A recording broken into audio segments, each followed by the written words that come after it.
Lisod kaayo mahimong buutan sa panahon karon. Kay kung dili nimo sabton ang uban, ikaw pa ang mahimong daotan. Og sobra na pud ka maayo, abusaran sad ka. Maong usahay, wa na ta kabalo kung asa ta mo lugar. Pero bisan pa man, ug naay mga tao ang ginaabusaran ka, pasagdi lang.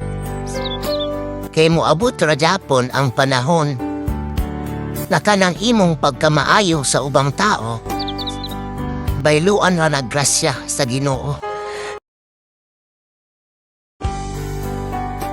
Isa sa pinakaluod nga batasan sa tao, kanang mabalibaran nimog kaisa, grabe na dayon kasakit ang iyahang ginapang istorya. Wala man lang gihuna-huna ang pila kahigayon nga imuha siyang kitabangan.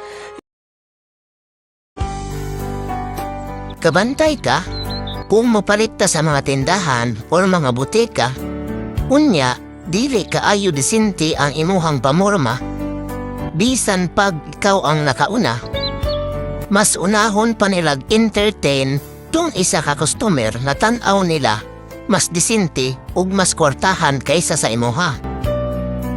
Usahay, sakit kaayo huna-hunaon.